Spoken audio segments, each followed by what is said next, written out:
Gary, thank you, and thank you to you and Rick for the invitation to speak. I'm delighted to be here, and I've really enjoyed sitting listening to the great talks we've had today. So as Gary said, I'm going to talk about TB vaccines, a bit about background to the field, a bit about what we've been doing in clinical trials, and then a bit of a focus on our most recent work, both looking at immunology and some experimental medicine. So TB needs very little introduction, particularly to this kind of audience today. Suffice it to say, it remains a very significant cause of both mortality and morbidity throughout the world. Clearly, the emergence of drug resistance has compounded our ability to treat this disease. The geographical overlap with the HIV epidemic has had a devastating impact, particularly in sub-Saharan Africa. And the burden of latent infection, where it's estimated a third of the world's population are latently infected, really means that our need to get better tools to control this epidemic is greater than ever. And whilst there is a short to medium-term goal to develop better and more effective diagnostic tests and new drugs to treat TB, the long-term goal is really to develop an effective vaccine regime, as that is the most cost-effective way to control any infectious disease epidemic. TB is different from HIV and malaria, other global pathogens of enormous importance, in that we already have a vaccine, BCG, which is live attenuated Mycobacterium bovis. It's a strain of TB that preferentially infects cattle and is the reason why we pasteurize our milk. And BCG is one of the world's most widely used vaccines. It's been given to over 3 billion people throughout the world since it was first developed almost 100 years ago. There have been many, many trials looking at how good BCG is at protecting against TB. And it's very clear when you put all those trials together that when you give BCG at birth, as it is throughout most of the world nowadays, it is very good at protecting against what we call disseminated TB, so TB that is spread outside of the lungs, particularly TB meningitis in childhood. It also seems to protect against leprosy. But what it doesn't do consistently, and particularly in high-burden countries, is protect against lung disease. And that's where the burden of transmission is, as it's people with smear-positive TB, open TB in their lungs, that have the most infectious form of TB.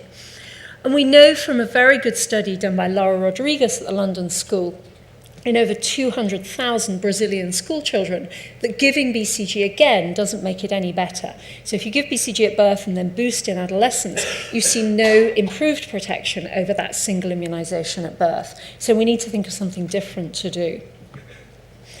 This cartoon just shows some of those efficacy trials looking at how good BCG is at protecting against lung disease. And that if you focus on the top box, which are the controlled trials, you can see that there are some studies, here the British MRC study done in UK adolescents, and a study in North American Indians, where BCG actually is highly effective. So it isn't that BCG doesn't work, it is that it is highly variable. You can see in comparison the Chingleput study here in South India, where the efficacy was 0. So clearly understanding why BCG is so variable is really important if we're to develop a better vaccine that universally protects in all populations. If you do a meta-analysis on this, it comes out that the average efficacy is about 50%, but that's a bit meaningless when the efficacy spans 0 to 80%. And we know that latitude has a major effect on efficacy. So the closer you live to the equator, the less likely BCG is to work. And perhaps that gives us some clues as to why BCG is so variable. So answering this question is really important for the development of new TB vaccines. And there are many different hypotheses that have been put forward over the years as to why BCG is so variable. We know from elegant sequencing work from people like Marcel Baer and McGill that genetically the different strains of BCG that are in use throughout the world are quite different. But there's rather conflicting evidence on whether those genetic sequence differences confer different levels of protection.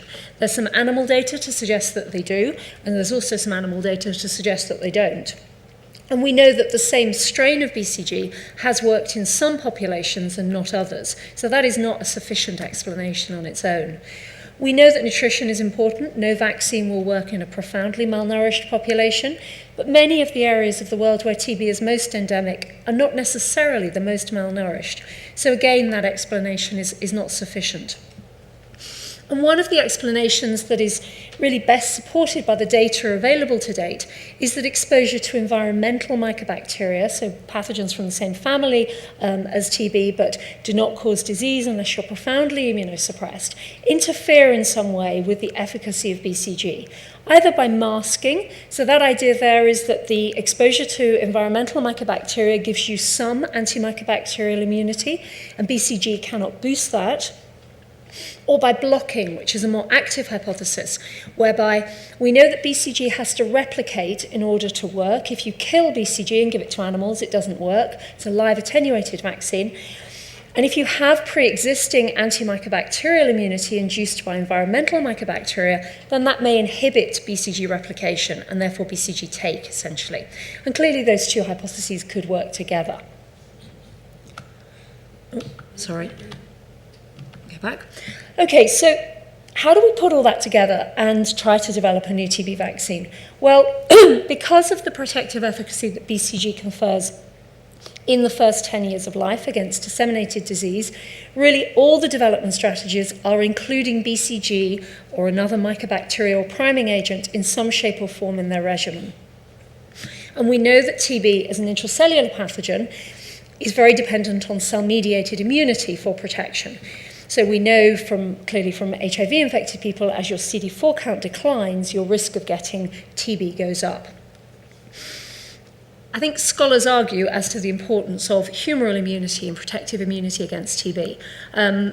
There's very little direct evidence that antibodies have a major role to play, but there is some evidence, particularly in protecting against infection, that humoral immunity may also be important, and that's important when we think about the endpoints in our efficacy trials. So putting all that together, there are two strategies that are overall being pursued in the field.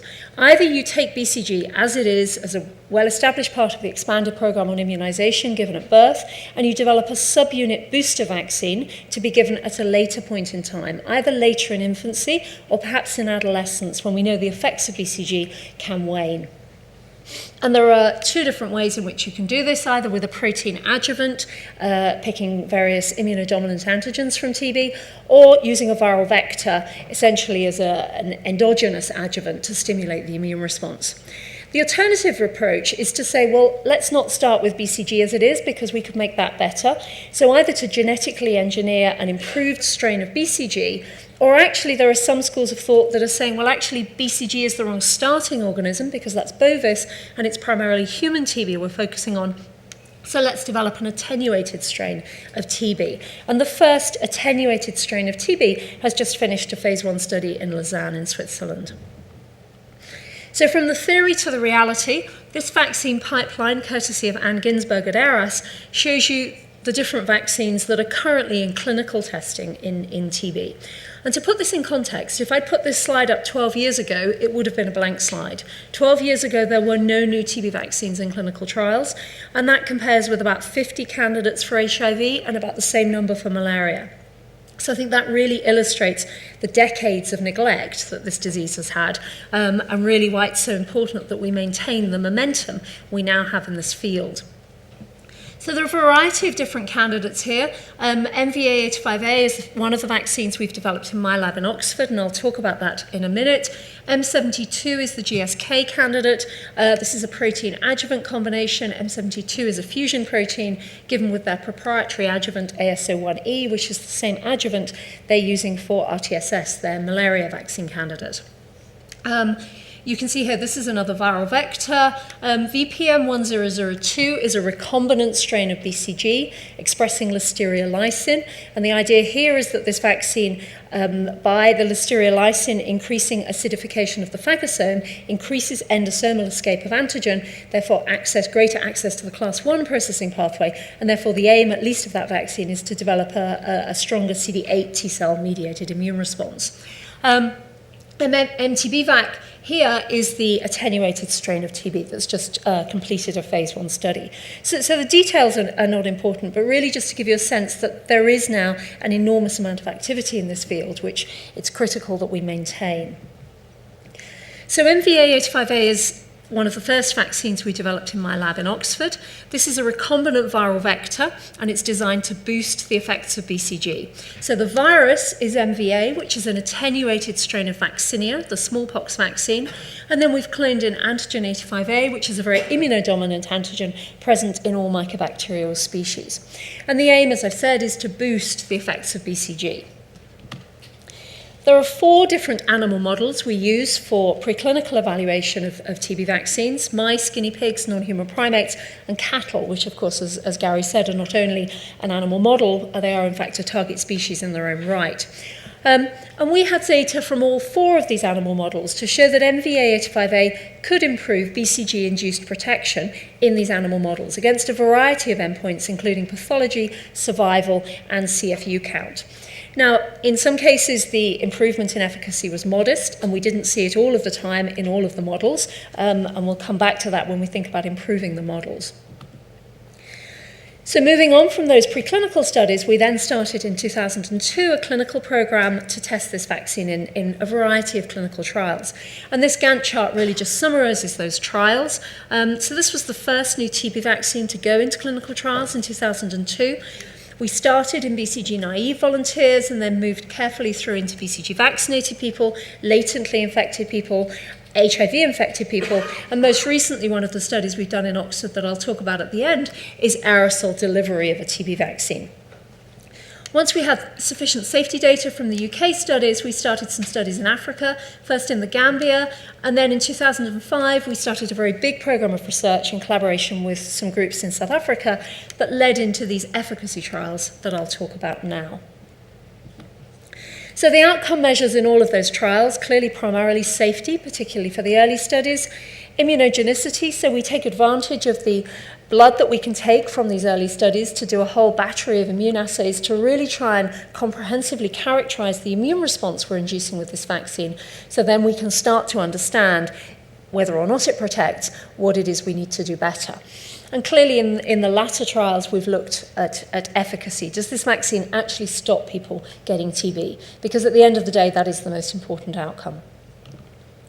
So this study, which is the study that Gary mentioned, we published just over 2 years ago, which was the results of the first TB vaccine efficacy study for over 40 years, since BCG was last tested in babies in the late 1960s.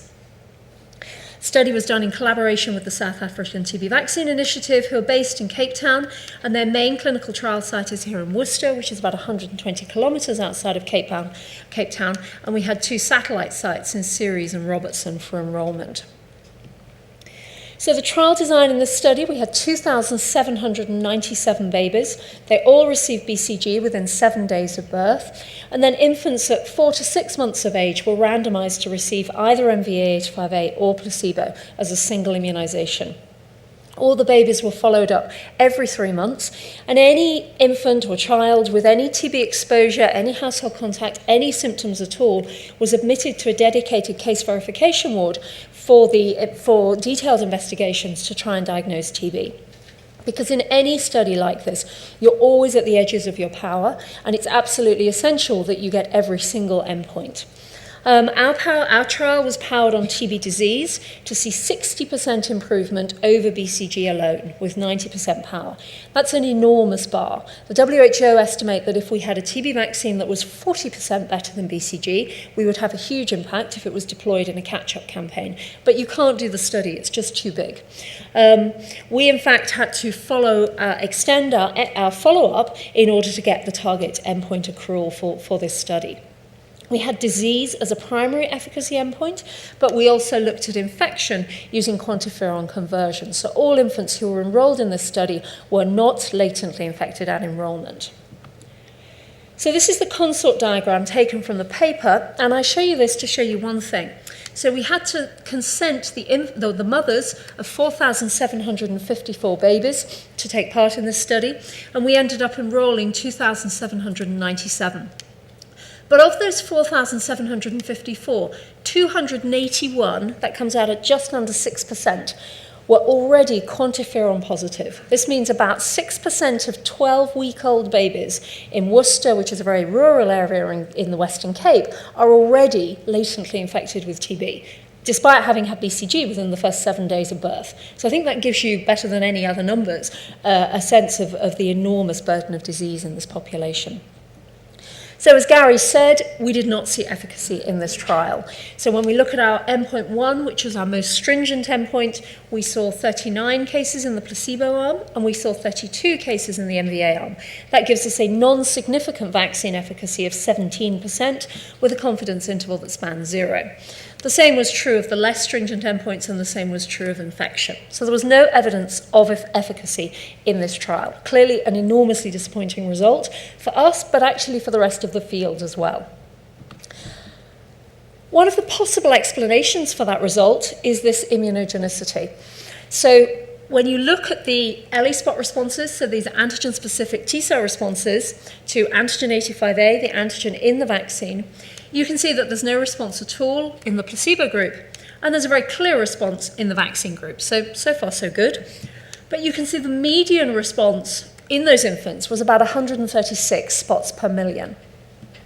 In contrast, if you give the same dose of the same vaccine to UK adults, the median response is over 10-fold higher.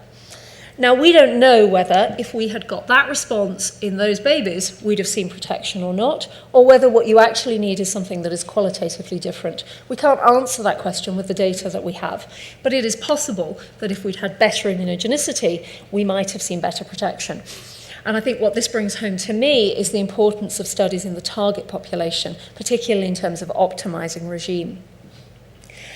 So clearly these studies are enormous undertakings. This study took 5 years, cost about $30 million, and it's absolutely critical that we learn as much as we possibly can from this study so that then we improve our chances in an iterative way the next time we test a vaccine.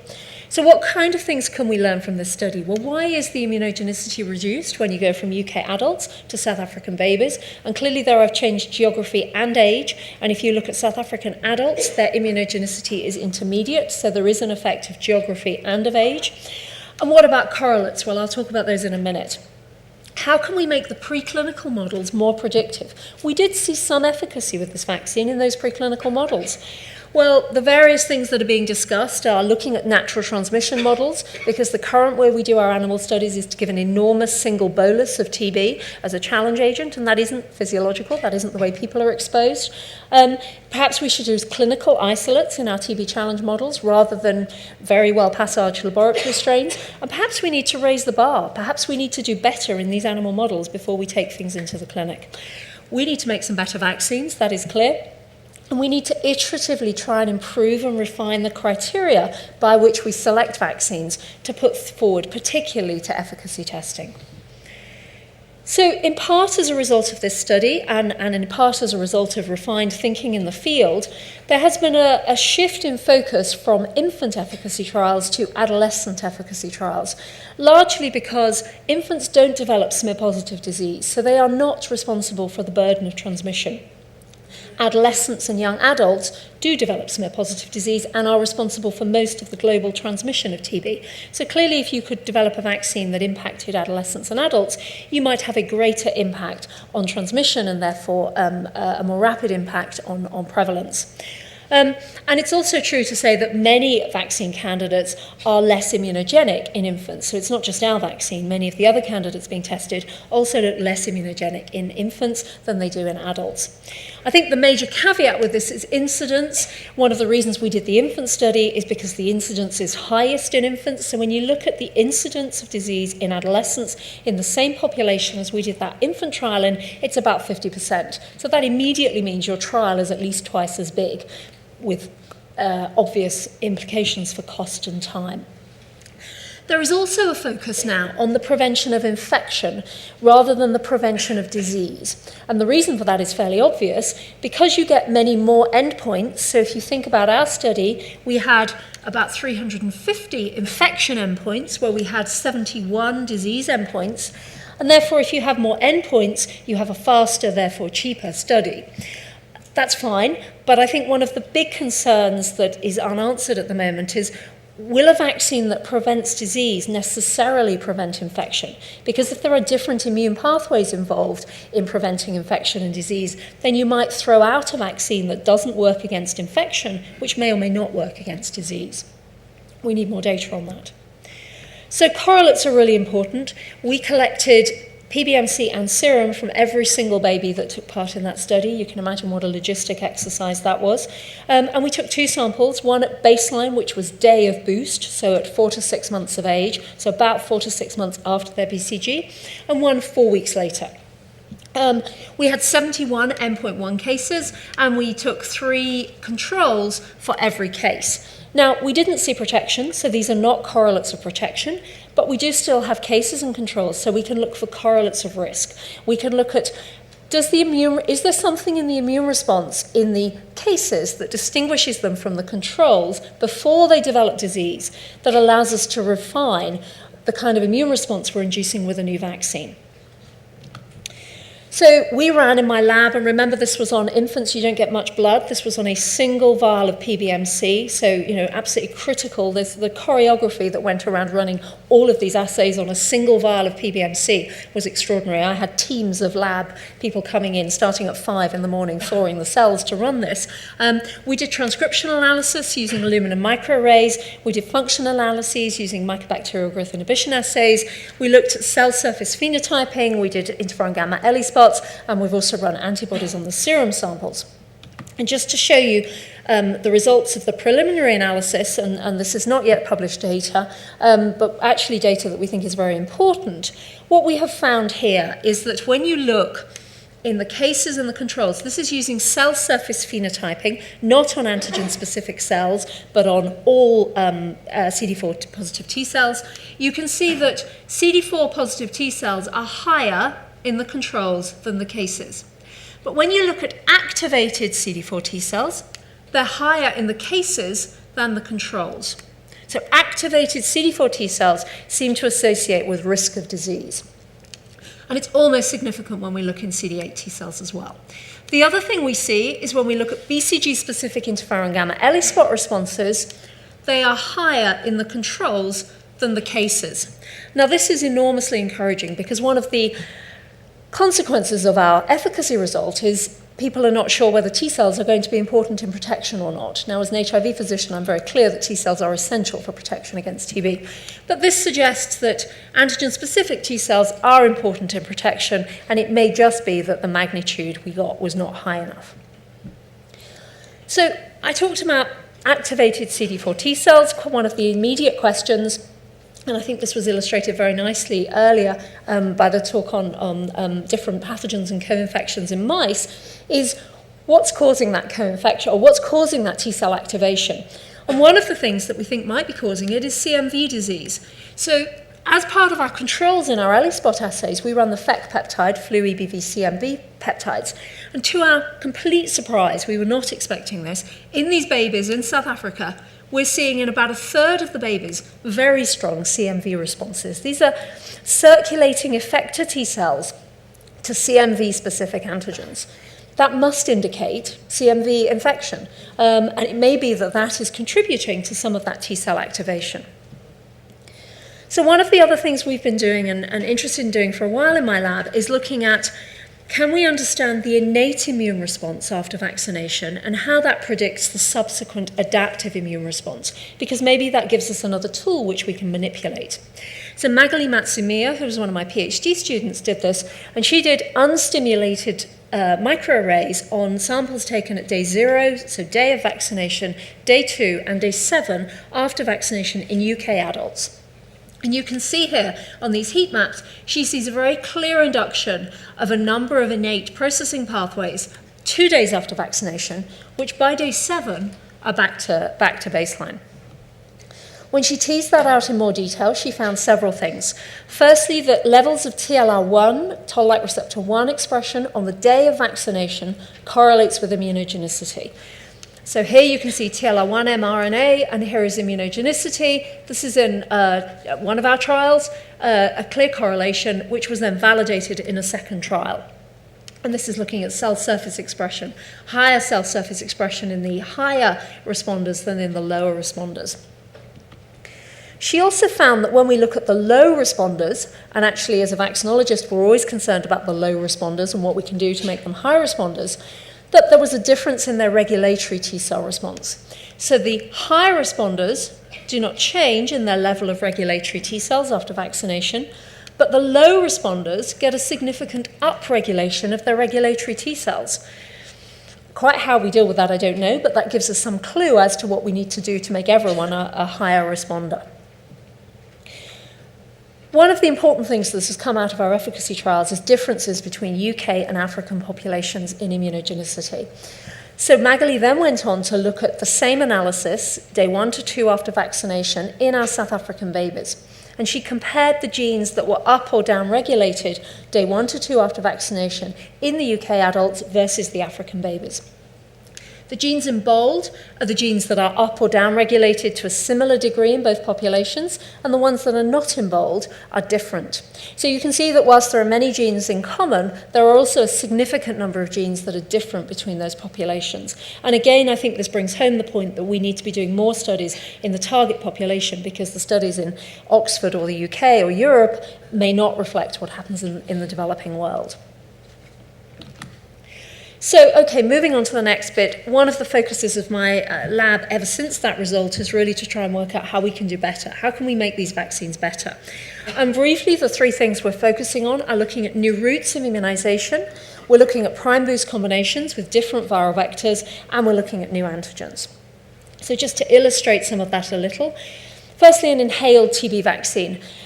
It's sort of makes obvious sense that TB enters the body via the lungs, and therefore actually immunizing into the lungs might be the most effective way to protect against TB. There's some animal data to support this. We know that giving drugs into the lung is a very common and acceptable method of drug delivery. I think it's important to say this is not novel original thought. There's a wonderful study in the literature from 1968 where Rosenthal et al. Locked, I'm not sure it was with fully informed consent, a group of medical students in a room, sellotaped the windows, nebulized BCG, and then looked at skin test conversion in those medical students. And actually most people skin test converted. So it's not novel thought, but we thought we'd apply some 21st century GCP standards to it. And so we've just completed and published a study where we took 24 BCG vaccinated adults, and they were randomized to either receive MVA-85A by jet nebulizer using this little device here, or intradermally. All of the subjects got a bronchoscopy 7 days after vaccination so that we could look at mucosal immunity as well as blood immunity. I'm not going to talk about safety because it was absolutely fine, although, of course, safety was the primary endpoint here. But we are excited by the immunogenicity. So firstly, when you look in the bowel, the bronchoalveolar lavage fluid, at antigen-specific CD4 Tcell responses, and we're looking here at 4 cytokines known to be important in protection against TB, gamma, TNF, IL-2, and IL-17, you can see that, perhaps unsurprisingly, responses are stronger in the group who receive vaccine by aerosol than intradermal. That probably makes sense. If you put a vaccine in the lungs, the lung responses are going to be stronger. But what's really important is when you look in the blood, the responses in the group that received aerosol vaccination are at least as strong, if not trending towards stronger, than they are after vaccinating intradermally. So we are not in any sense compromising systemic immunity, but what we are doing is inducing stronger mucosal immunity. We also looked at CD8 Tcell responses. Typically, we see pretty weak CD8 Tcell responses to this vaccine, but you can see that in the bowel fluid, with either route of immunization, we see stronger CD8 Tcell responses. And interestingly, in the blood, the responses are higher after aerosol administration than intradermal administration. So I think, again, just illustrating the potency of this route of vaccination. We are interested in transcriptomic analysis to try and really fully understand the immune response. So we've done some very early transcriptomics on this data, on these samples. So we have day 1, 0, 1, and 7 unstimulated PBMC samples. We have a day 7 stimulated PBMC sample, and we have day 7 unstimulated bowel cells. When you look at a PCA plot, there's clearly a difference. Here are the bowel samples and here are the PBMC samples. That makes sense and probably represents the different cellular compositions of those samples. And when you look at the PBMC samples, the samples that separate out, as you would expect, are the stimulated samples. But interestingly, we saw no significant differences by route of vaccination when we looked either at the unstimulated bowel samples or the stimulated or unstimulated PBMC samples. We were surprised by this. Clearly what's missing is a stimulated bowel sample, and we'll do that in the study we're doing at the moment to answer that question. But it may be that the differences in these routes are quantitative rather than qualitative. But actually, when you look, as you would expect, at the different compartments, so bowel versus PBMC, you can see that we see a number of different genes that are stimulated. And if you put those genes into David and look at pathways, gene expression pathways, then you can see, as you would expect, that in PBMC you get leukocytes, T cells, a very lymphocyte-predominant pathway coming up, whereas in bowels you get a much broader spectrum, representing really the greater cell numbers and different cells in the bowel samples. One last thing on the aerosol studies, one of the problems with viral vectors is you can't necessarily reuse them because of anti-vector immunity. And we're interested in this because actually you can see this is looking at anti-NVA antibodies. You can see that after intradermal administration, you see very clear induction of antibodies to the vector, whereas actually after aerosol administration, we don't. So that begs the question, can we use this route of immunization to reuse the vector? So we're now doing a study where we're doing what we call homologous boosting by heterologous routes. So we're giving aerosol followed by intradermal, intradermal followed by aerosol, or intradermal. All these vaccines are a month apart. This is the negative control in that we don't expect this to boost because of anti-vector immunity. But we think that we might be able to boost by using heterologous routes. So one of the other things we're doing is combination studies. We know that different viral vectors induce different profiles of immune response. So adenoviral vectors typically induce predominantly a CD8 Tcell response, and MVA and pox viruses typically induce a CD4 Tcell response. You probably need both for protection against TB. So we're doing some studies combining those two vectors. Here using the Ad35 vaccine, which is Crucell's vaccine, a Dutch company now bought by Johnson & Johnson. And we have our own adenovirus as well, ChAdOx1, which is a simian adenovirus. And the idea here is this bypasses anti-vector immunity to human adenoviral strains. And you can see when you look at the immunogenicity here, so the green is AAM, so it's adenoviral boosted with MVA, and blue is a single adenovirus boosted with MVA. You can see that the green and the blue here are stronger than the red in terms of immune responses. So it looks as though we get some synergy between these immune responses. And then finally, I think one of the key questions is it possible that one antigen of 4,000 antigens that are in TB is ever going to protect outbred humans? So we're working with David Lewinson in Portland, Oregon, to take some of the antigens he has identified in his antigen discovery program. We're cloning them into our viral vectors, adenoviruses and MVAs, and then we're evaluating them for immunogenicity and for efficacy, first in the mouse model.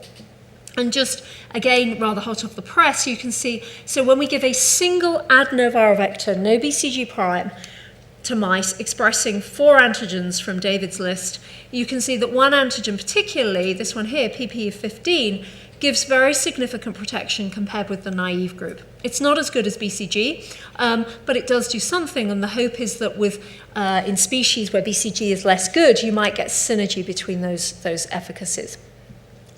So that antigen is now being tested in simian adenoviral vectors in guinea pigs, the next step on the development path. So just to finish with, one of the things that we've been working in my group on for several years now is the concept of human challenge models. So I work very closely with Adrian Hill in Oxford, who has the ability to challenge. He runs a big malaria development program, and he can challenge volunteers in Oxford with malaria and give them malaria in 50 people and look at efficacy in 50 people in Oxford before he takes those vaccines to these big field testing studies in high-burden countries. We can't give people TB, and every so often I'm asked why, and I'm happy to explain why, but we cannot give people virulent TB for, I think, fairly obvious reasons. But the idea is, can we think of creative ways around this to develop a mycobacterial challenge model? And one of the ways we've been doing it is to say, well, hang on a minute, BCG, as well as being a vaccine, is a live replicating mycobacteria that is licensed for human use. So can we use BCG to develop a challenge model? And the idea is that a vaccine that works against TB ought to work against BCG as well. And one of the critical questions is, does an intradermal BCG challenge provide a good model for what is essentially aerosol TB challenge? Because we can't do an aerosol TB challenge in humans, but that's what we're trying to mimic. And you can't validate that in people because you can't do aerosol TB in humans, but you can validate it in preclinical animal models. So we did this in collaboration with Bernardo Villarreal and Martin Vordermeyer at the vet laboratories in Weybridge, where we took cattle, half of which were vaccinated with BCG and half of which were naive, and then instead of being challenged intratracheally with Mycobacterium bovis, they were challenged intradermally with BCG. And what you're looking at here is the CFU counts from those biopsies. And you can see that BCG vaccination confers significant protection when compared to naive against BCG challenge, in exactly the same way that it would have done if instead of giving these animals BCG intradermally, we had given them Mycobacterium bovis intratracheally. So I think this gives some preclinical validation that this model might be modeling something that is useful. So we went on to do a study in humans where we took BCG naive subjects, we gave them BCG, and then we did standard punch biopsies at 1 week, 2 weeks, or 4 weeks after vaccination. And we looked at quantifying the mycobacteria from that biopsy site. And you can see that as time goes on, you get less and less recovery. So we had to pick a time point to go forward with this model. Clearly at 4 weeks we're close to the limit of detection, so we didn't think that was very useful. And my worry about 1 week is we want a model where we allow time for an adaptive T-cell response to kick in and control mycobacterial growth. And it may be a hard ask to expect that to be evident at 1 week after vaccination, particularly given how slowly mycobacteria replicate. So we focused on 2 weeks for the subsequent studies. And here what we did, we had 4 groups of subjects. So we had naive people, BCG vaccinated people, MVA vaccinated people, or BCG prime MVA boost vaccinated people. And they were all then challenged with BCG intradermally, all got a biopsy, and we quantified the mycobacteria from those biopsies. And you can see that when you compare the groups that have had BCG, which is A and C, with the groups that hadn't, there is a significant reduction in CFU counts recoverable either by culture or PCR. So BCG vaccination here does seem to confer some protection against BCG challenge. We are worried about being close to the limit of detection, and the latest study we've just done is using a higher dose of BCG and looking at 2 different strains of BCG to really try and improve the sensitivity of this model and improve our dynamic range to then test with different vaccine regimens.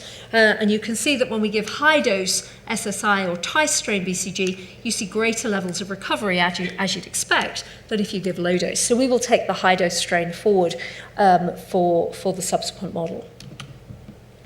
So that was really a whistle-stop tour through what we've been doing and what has been happening in the field in terms of TB vaccine development. I hope I've convinced you that over the last 12 years there has been an enormous amount of progress in this field. And it's absolutely critical that we maintain that if we are ever to have a better vaccine. Clearly, we need better models with which to evaluate vaccines, both preclinical models and clinical models.